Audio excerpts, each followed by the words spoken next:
Good Tuesday morning. It's Illinois in Focus Daily. I'm Greg Bishop. Thanks for being with us each and every weekday morning at 8 o'clock here on YouTube with The Center Square. Don't forget, you can like, subscribe, and get updates by hitting that notification bell here on YouTube with Illinois in Focus, segments from the show, shorts from the show, news clips from Illinois and beyond. So you'll get some stuff from what's going on in Washington, D.C., out of the White House and Congress. You'll also be able to tap into the pipeline of news coming out of other states as well, all part of the Center Square. So definitely get to thecentersquare.com where you can sign up for that newsletter. It is free. We're a free newswire service, so you can get the national headlines and Illinois headlines in your inbox. And you can also go to the national page there and see some of those headlines as well. So definitely stay up to date with us at thecentersquare.com and find the Illinois page, get the newsletter. But wake up with us each and every weekday morning as there's a lively chat room where people on YouTube discuss the issues as we discuss them here live. And then also you can get the podcast where you get podcasts. Couple of segments today. We've got a lot going to happen this week, all right? We've got the House coming to Springfield for session, and then the Senate, they're not in session, but they do have some committees planned. So we're actually going to just do a little bit of a preview of what to expect today out of the Illinois General Assembly. But before that, we got to reflect on all of the bills they pushed out of committees last week. All right, we're still in the early stage of the legislative session at the Illinois State House. May 31st is that deadline. So it's going to be kind of like a boot camp if you're wanting to tag along with me and watch everything that happens. It can be exhausting at times. So there will be some times where the morning show, I may look deflated because there's going to be long nights at the Capitol, especially as we get closer to that May 31st deadline. But some of the things that obviously we anticipate, a budget coming together in the final weeks with details not being shored up until just before they vote for it. A whole bunch of measures that weren't really considered at the beginning of session, somehow popping up at the tail end of session through shell bills. So we may have to discuss that a little bit. So we'll just kind of tap into what, at least thus far, this early in the legislative process, has risen to the top as policy priorities for the General Assembly. So we'll do that with a reflection of things that advanced out of committee last week. That's coming up next here with Illinois in Focus Daily. I'm Greg Bishop. Be sure to like, subscribe, hit that notification bell, and wake up with us each and every weekday morning here with Illinois in Focus Daily.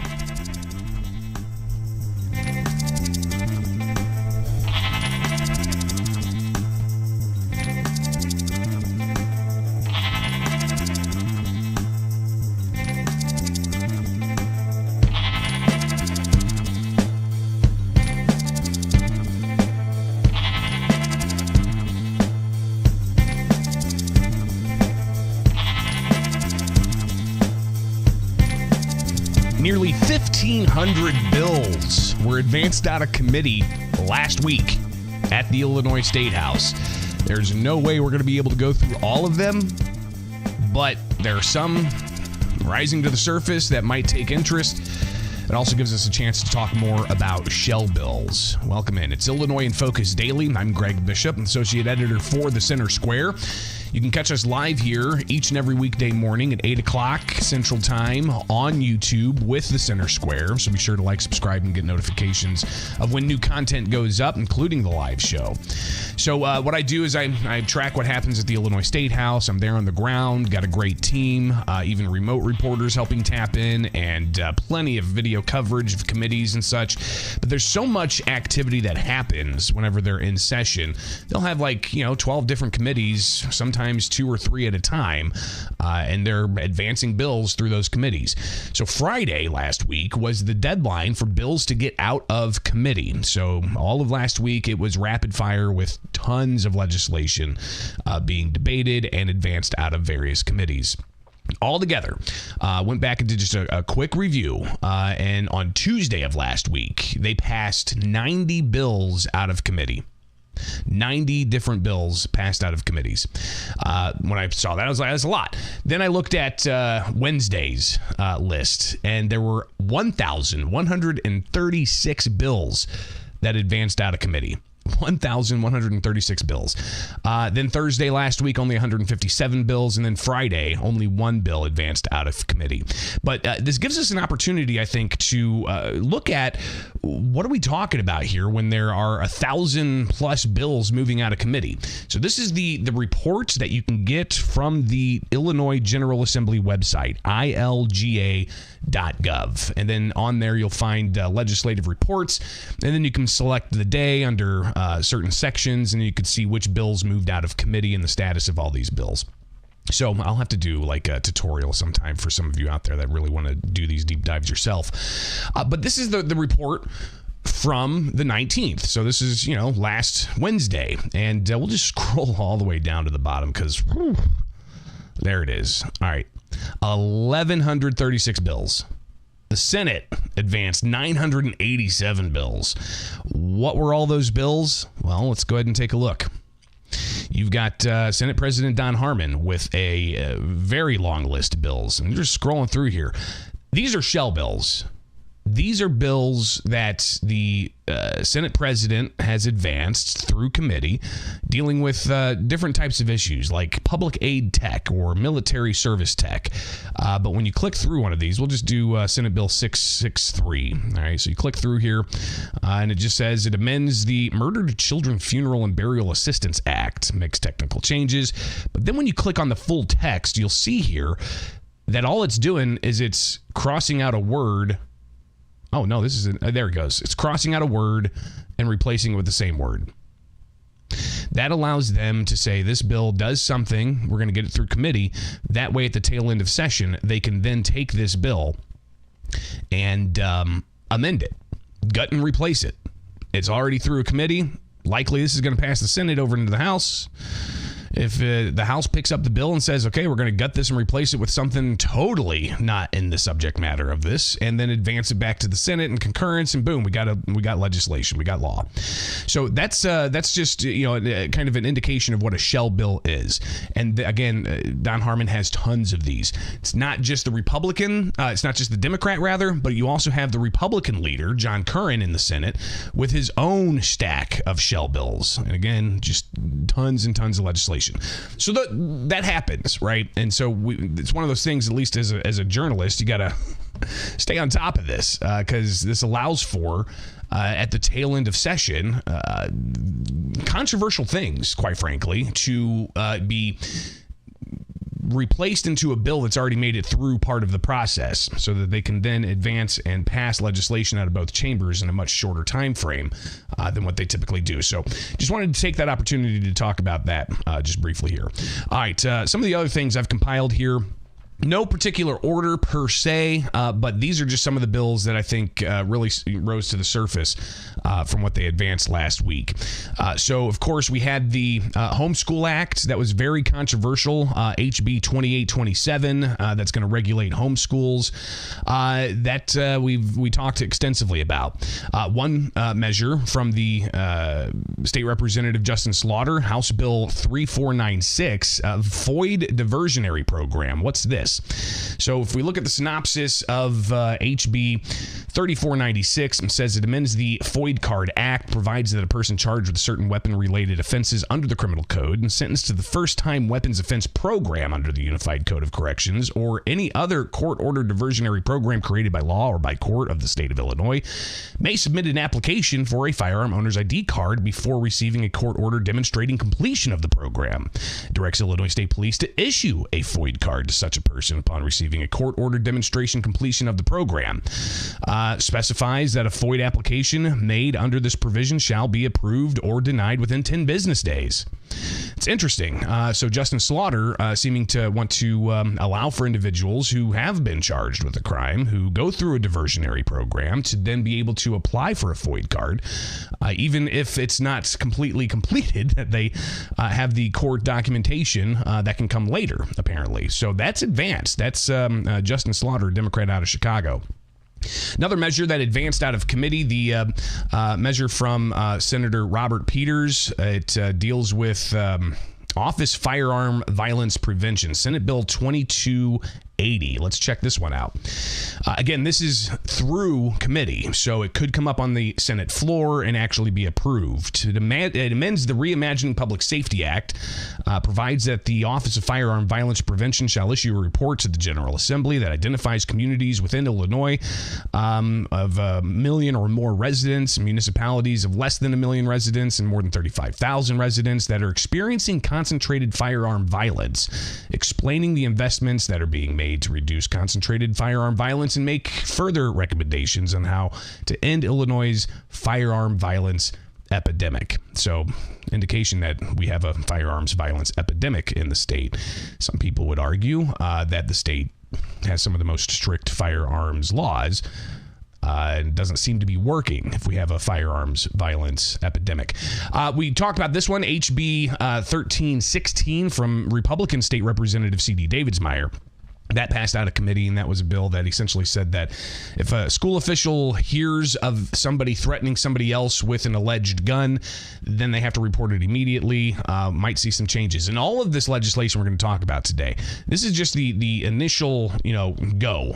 There are going to be amendments, I imagine, for a lot of these, including State Representative C.D. Davidsmeyer bill. So continuing on with stuff that they passed out of committee last week, you've got Amy Briel with HB 2548. The synopsis reads, this deals with home assault kits, amends the Consumer Fraud and Deceptive Business Practices Act, provides that it's unlawful for any person to sell, market, promote, advertise, or otherwise distribute a self-administered sexual assault evidence collection kit. So this deals with some criminal justice issues. Moving on, State Senator Doris Turner has a measure dealing with explosives and consumer fireworks. This is always interesting to see how this plays out.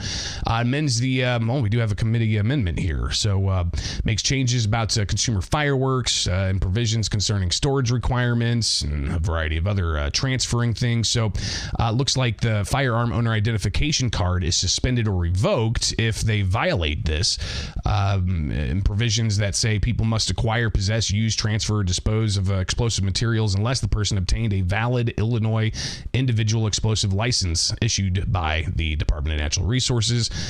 Concerning qualifications for licensure, provides that no person shall qualify to hold a license who is an unlawful user of addicted or alcohol, so controlled substances as well. So apparently you can't get fireworks if you are addicted to alcohol or controlled substances, or things that fall into the prohibited individuals when it comes to a firearm owner identification card. So that advanced out of a Senate committee. You've got others, a Hostage Tax Postponement Act, State Representative Daniel Didich. I did hear this when it was in committee, and essentially saying that sometimes people get held hostage overseas. If they come back, they could end up finding they have backed taxes that they owe. This would postpone some of that for them so they can get their life situated. There's a measure that impacts Chicago lifeguards. It's not the first swimming one that we'll see here, and that's from Angelica Cuellar out of Chicago. So we're looking at some minimum age requirements for lifeguards. We talked about Cam Buckner's bill that essentially says there's going to be restrictions on how certain warrants can be executed. So we talked extensively about that, and you can find that segment in previous Illinois in Focuses. Back to the swimming category. You got Maurice West, state representative from Rockford, wanting to regulate private swimming pools. Let's see what this says. The Private Swimming Pool Enclosure Act, referred to as Zoe's Law, requires new outdoor swimming pools on private residential property be enclosed by a fence, wall, or other effective permanent barrier for at least 42 inches in height, with openings not more than 2 inches from above the ground. A committee amendment was apparently, let's see here. Committee amendment was adopted. So if you look at the status here, you can see the actions. The committee amendment provides no person may install or construct a swimming pool without a permit issued by the municipality, the county, and such. Provides that each municipality, rather than only municipalities of the introduced bill, shall by ordinance or resolution develop a process to provide the issuance of permits to install swimming pools. So looking to, I guess, have some swimming pool consistency. Then you have a Senate bill, above ground pool standards. So it looks like they're trying to, again, in the Senate, attack this issue as well. It amends the Swimming Facility Act, provides the rules adopted to the Department of Health under the act must include unique design criteria and general standards for above ground pools. So again, bringing some standards and best practices, I guess. Another measure dealing with swimming pool equipment from Senator Michael Halpin. Another measure dealing with having swimming facilities get UV protection. This is Janet Yang Rohr in House Bill 3272. What does this say? It says that it requires all employers operating outdoor aquatic centers to provide access to independently purchased structures that provide sufficient shade to cover the entire body and make reasonable efforts to avoid exposing employees to excessive sun exposure during peak ultraviolet hours. So a lot of summer activity type things going on with the age of lifeguards to how your swimming pool should be constructed. Edgar Gonzalez Jr., state rep out of Chicago, he's got House Bill 3762, creates the Workplace Extreme Temperature Safety Act, provides the Director of Labor shall adopt rules to establish excessive heat and excessive cold standards, sets forth temporary excess heat and excess cold standards. Director shall establish by rule an occupational temperature-related illness and injury prevention plan, and sets forth other provisions and violations and penalties and such. This could be one of those things, if you were to go to any office and you were to ask somebody, is it too hot in your office? They'll say, no, it's just way too cold. And then you'll go to somebody right across in another cubicle and they're like, is it too hot in this office? And they'll say, yeah, it's way too hot in this office. And where do you find that happy medium and what's considered too cold? I know people who keep their house at 65 degrees. All year, even in the wintertime. They may just turn off their heat and just let a window open so it gets down to 50 some odd degrees. But I know people who like it nice and toasty in their house. But when it comes to a workplace environment, how do you find that happy medium? Not sure. Maybe that's going to try to figure that out. Several other measures dealing with work. Hair braiding licensure repeal. Carol Ammons looking to repeal the licensure that's for hair braiders through House Bill 3556. Then you've got sunsets all the time with different licensure requirements. Apparently, they got to address the roofing licensing sunset. So that's a measure that advanced out of committee as well. Plastic Bag Reduction Act. This is something that we'll hear even more about as they held a news conference about this last week, and they actually advanced a measure out of committee that would ban single-use plastics and styrene. Let's take a look at this story that Kevin Bessler put together for the Center Square.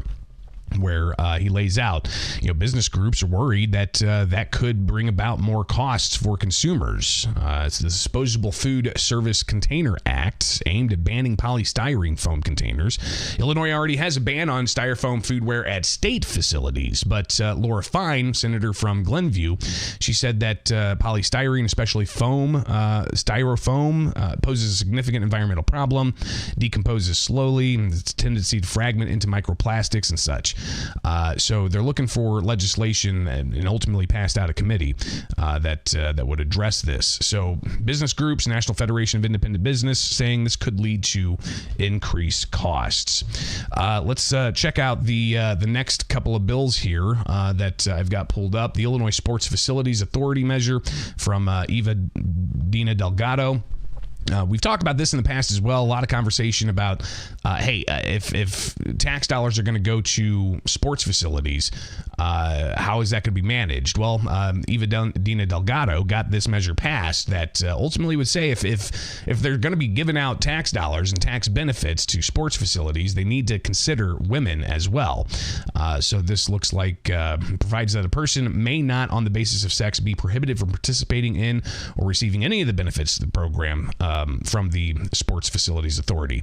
So we'll see that advance as well, especially in the context of, are we going to get more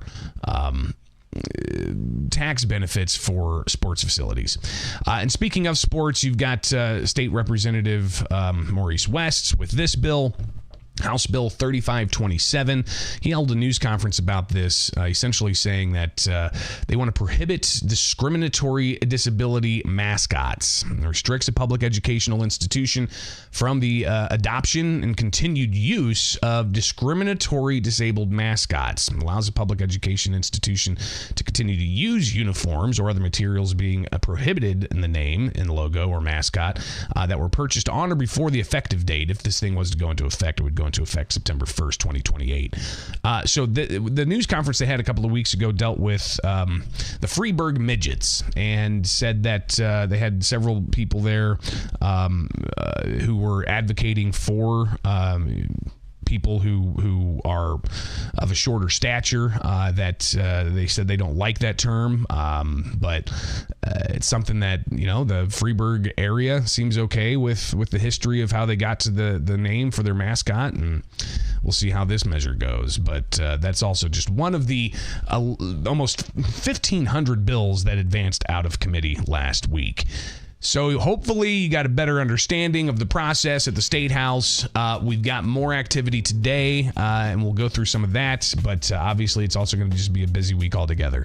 All right, so wake up with us each and every weekday morning here with Illinois in Focus Daily. I'm Greg Bishop, associate editor for the Center Square here in Illinois on the ground. Get the newsletter at thecentersquare.com, and also, get the podcast where you get podcasts. Illinois in Focus.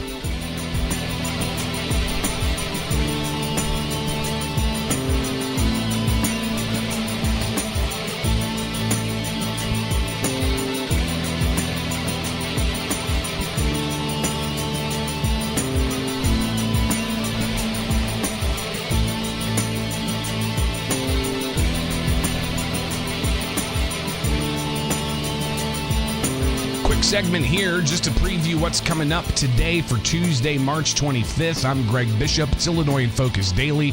We've got some activity at the State House. Things really kick into full gear in the afternoon hours with some committee hearings, but plenty of other stuff for us to get to. So a lot of what we talk about here today, we may review tomorrow. So I think it's always good to get a little, look into the crystal ball just to see what's coming up. We're not going to tell you what's going to happen, but what could happen here. All right, so today we've got the House coming back into session. They'll be gaveling in at about noon. Surely there's going to be points of personal privilege. There may even be some debate about Donald Trump and Doge and Medicaid and the Department of Education. One thing I do have to follow up with some legislators from both sides is, how is is the state of Illinois going to be impacted by the dismantling of the Department of Education and the Trump administration order essentially saying that funds should be withheld from states that are continuing on with diversity, equity, and inclusion policies that the Trump administration says is discriminatory by focusing on an individual's outward characteristics instead of the merits of their actions. So will we see Illinois, even though the Trump administration says funds for, special education programs and a variety of other things and Pell Grants, all of that's going to be maintained, but apparently the order also says if you do DEI, there could be funds withheld. So we'll see how that could impact the state of Illinois. But I imagine, some of the debate's going to spill out during points of personal privilege on the House floor. The Senate is not in session this week. They will not be in Springfield this week. I'm not sure why the House and Senate couldn't coordinate taking this week off, having some kind of spring break before they kick it into overdrive to finish out through May 31st. But they didn't do that. So we've got the House in session, but the Senate's not coming to Springfield. They will be, however, holding some committee hearings. One that's going to be happening this morning is a Senate Gaming, Wagering, and Racing Committee. And they've got a couple of bills that they're going to be talking about. One looks to provide that sports betting shall not accept more than 5 deposits from an individual during a 24-hour period, shall not accept deposits made by credit card, shall be required before accepting deposits from a patron in an amount of more than $1,000, a $10,000 for a 30-day period to conduct an affordability check. So interesting to see. They're not going to advance that necessarily. They're just going to have a subject matter on that in the Sports Gaming, Wagering, and Racing Committee.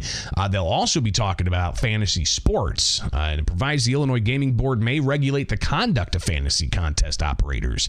So we'll be talking about fantasy sports as well. I'll fully admit I don't follow sports at all. Tracking what's happening with government, tracking what's happening with taxpayers, pretty passionate about that, and I do that even on my off time, right? The sports thing, I don't get. I'll go to a casino and have some fun one night, but I would just be horrible at sports betting, and I don't even take part in the NCAA, bracket stuff because it's just like throwing darts, and I don't know who's winning what. Anyways, enough about me.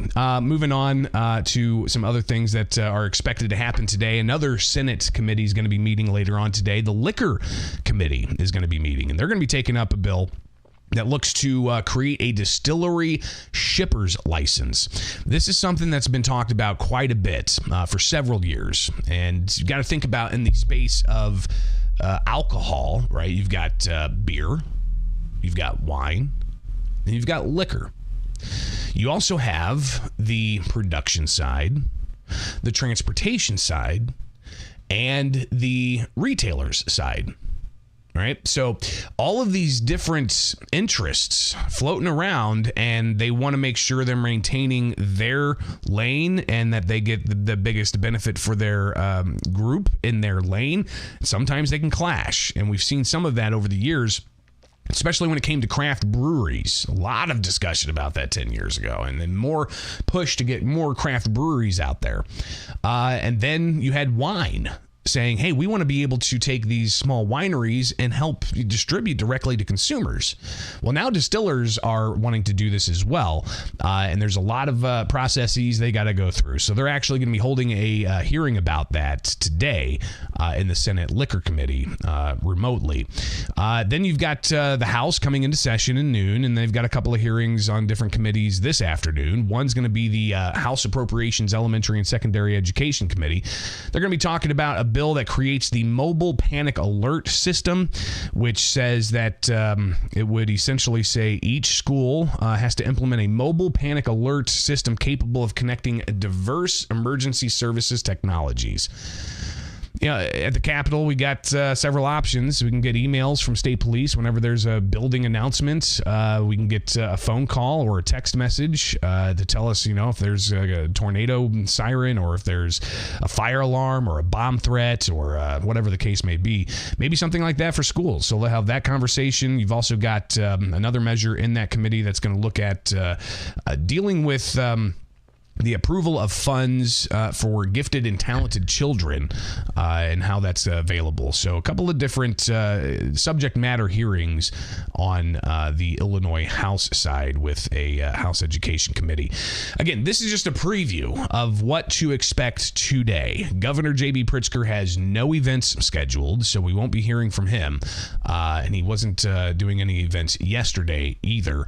Not sure if he'll be in Springfield this week at some point, but a lot of things going to be spinning plates here in Springfield throughout the week. So hopefully you wake up with us and join us each and every weekday morning here with Illinois in Focus Daily. Like, subscribe, hit that notification bell. Greatly appreciate the lively crew inside the chat room. Sorry I don't get a chance to take a look at much of what's going on. Occasionally stuff catches my eye, but it's one of those things where, again, look at all this. Got to make sure I keep things flowing.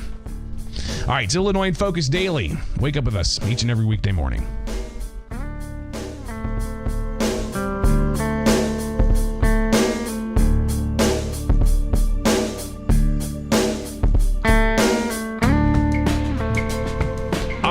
That's all I got for you on this Tuesday. We'll have plenty to talk about tomorrow, so hopefully you wake up with us, set that alarm, get your coffee ready, and stay informed. And if you haven't already, go to thecentersquare.com and click on the newsletter where you'll be able to get the latest headlines. Just look at some of them. I mean, you got the Postal Service debate.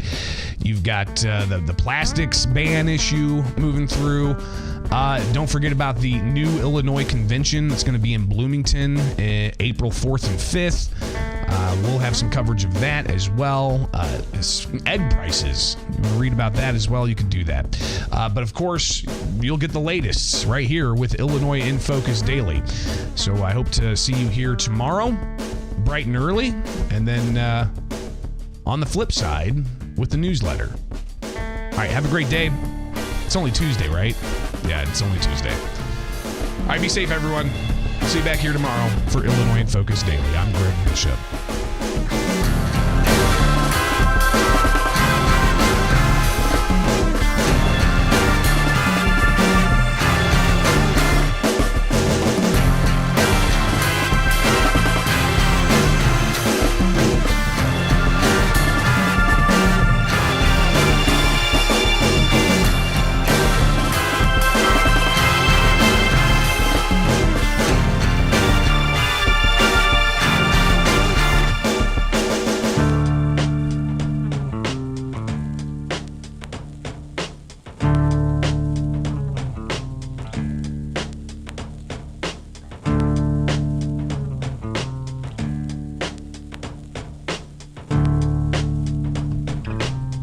Come on, guys, hit that like button already. All right? Jeez, it's not that much to ask for.